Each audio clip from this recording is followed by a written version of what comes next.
চলাফেরা ছিল প্রাণবন্ত, মুখে লেগে থাকতো হাসির ঝিলিক। প্রাইম এশিয়া বিশ্ববিদ্যালয়ের শিক্ষার্থী জাহিদুল ইসলাম পারভেজের কথা বলছি। নিয়তির কি নির্মম পরিহাস! সেই হাসি খুশি থাকাটাই যেন তার জন্য কাল হয়েছে। তরতাজা এই যুবক হাসির কারণেই প্রাণ হারিয়েছে। তুচ্ছ ঘটনাকে কেন্দ্র করে সবকিছু শুরু। পারভেজ নিজেও হয়তো কল্পনা করেননি তার সাথে এত বড় অন্যায় হতে যাচ্ছে।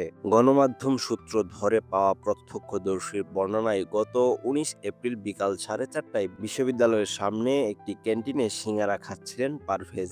সেখানে ইউনিভার্সিটি অফ স্কলার্সের দুই নারী শিক্ষার্থী দাঁড়িয়েছিলেন। এক পর্যায়ে ওই দুই নারী শিক্ষার্থীর মনে হয় জাহিদুল ও তার বন্ধুরা তাদের নিয়ে হাসাহাসি করছে। তারা এ বিষয়ে জানতে চাইলে জাহিদুল সেটা অস্বীকার করেন। পরে ওই দুই নারী শিক্ষার্থী প্রাইম এশিয়া বিশ্ববিদ্যালয়ের ৩ শিক্ষার্থীকে ফোন করে ডেকে আনেন। ওই ৩ জন এসে জাহিদুলের কাছে হাসাহাসির বিষয়ে জানতে চাইলে উভয় পক্ষের মধ্যে কথা কাটাকাটি হয়। এই হট্টগোল দেখে বিশ্ববিদ্যালয়ের প্রক্টরিয়াল বোর্ডের সদস্যরা সবাইকে ক্যাম্পাসে ডেকে এনে বিষয়টি মীমাংসা করে দেন। সহপাঠীদের ভাষ্যমতে প্রক্টর অফিসে পারভেজ দাবি করছিলেন তিনি বন্ধুদের সঙ্গে নিজেদের আলাপের বিষয় নিয়ে হাসাহাসি করছিলেন। সেখানে কাউকে উত্ত্যক্ত করেননি তিনি। এক পর্যায়ে ওই দুই নারী শিক্ষার্থীর কাছে ক্ষমা চাইতে বলা হলে পারভেজ সেখানে ক্ষমাও চান। এরপরেও তারা ঘটনাটি শেষ করেননি। পরবর্তীতে পারভেজ বনানীর স্টার টাওয়ারের সামনে গেলে ওই ৩ শিক্ষার্থী সহ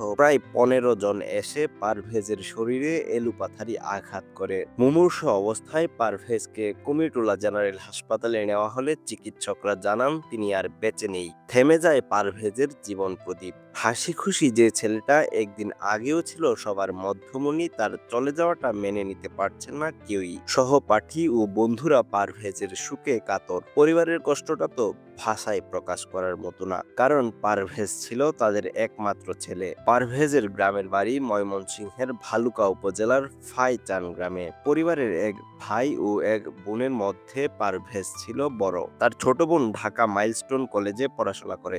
বাবা জসিমউদ্দিন কুয়েত প্রবাসী। আত্মীয় স্বজনের ভাষ্যমতে পারভেজ ছিল খুবই শান্ত স্বভাবের। সে কখনো কারো সাথে কোনো ঝামেলায় জড়াতো না। প্রাইম এশিয়া বিশ্ববিদ্যালয়ের টেক্সটাইল ইঞ্জিনিয়ারিং বিভাগের ৬ষ্ঠ পর্বে অধ্যয়নরত ছিলেন পারভেজ। তার বয়স খুব বেশি হয়নি, তবে তার মাঝে ছিল প্রতিষ্ঠিত হওয়ার স্বপ্ন। পড়ালেখার জন্য পারভেজ রাজধানীর কাফরুল এলাকার কাজীপাড়া আল হেরা হাসপাতালের পাশে একটি মেসে অবস্থান করতেন। এদিকে পারভেজের এই ঘটনায় বৈষম্য বিরোধী ছাত্র আন্দোলনের ২ সদস্যকে দায়ী করছে ছাত্রদল। ছাত্রদলের সাধারণ সম্পাদক নাসির উদ্দিন সাংবাদিকদের বলেছেন, এই ঘটনায় প্রাইম এশিয়া বিশ্ববিদ্যালয়ের শিক্ষার্থী এবং বৈষম্য বিরোধী ছাত্র আন্দোলনের বনানী শাখার সদস্যরা জড়িত। ইতিমধ্যে ছাত্রদলের ব্যানারে এই ঘটনার প্রতিবাদে মিছিলও করা হয়েছে। তবে পাল্টা অভিযোগ করছে বৈষম্য বিরোধী ছাত্র আন্দোলন। আর পুলিশ বলছে ঘটনার সুষ্ঠু তদন্ত করে ব্যবস্থা নেওয়ার কথা। এদিকে পারভেজের মামাতো ভাই হুমায়ুন কবির বাদী হয়ে একটি প্রাণহানির মামলা দায়ের করেছে।